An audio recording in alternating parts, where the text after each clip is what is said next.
বাংলাদেশ এ দলের পাকিস্তান সফরের স্কোয়াড ঘোষণার একদিন পর অধিনায়কদের নাম ঘোষণা করেছেন বাংলাদেশ ক্রিকেট বোর্ড বিসিবি।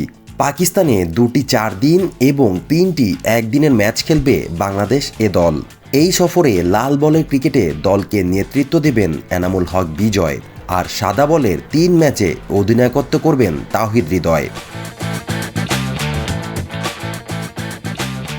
ঘরোয়া ক্রিকেটে খুব একটা অধিনায়কত্ব করতে দেখা যায়নি তাওহিদকে। অবশ্য এর আগে এ দলের সহ অধিনায়ক হিসেবে দায়িত্ব পালন করেছিলেন। তবে এবার তাকে পূর্ণ অধিনায়ক করে পাঠানো হচ্ছে পাকিস্তানে। জানা গেছে ভবিষ্যৎ বিবেচনায় তাকে এবার নেতৃত্বর গুরুদায়িত্ব দেয়া হয়েছে। অন্যদিকে এনামুল হক বিজয়ের অভিজ্ঞতার ঝুলি বেশ সমৃদ্ধ। এর আগে ঘরোয়া ক্রিকেট এবং এ দলে অধিনায়কের দায়িত্ব পালন করেছেন। লাল বলের অধিনায়কত্ব পাওয়া এনামুলের প্রথম শ্রেণীর ক্যারিয়ারও বেশ উজ্জ্বল।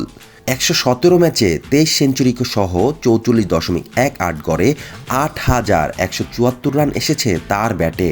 এবার তার অধীনে সাদা পোশাকে খেলবেন এ দলের স্কোয়াডে থাকা সিনিয়র ক্রিকেটার মুশফিকুর রহিম, মুমিনুল হকরাও।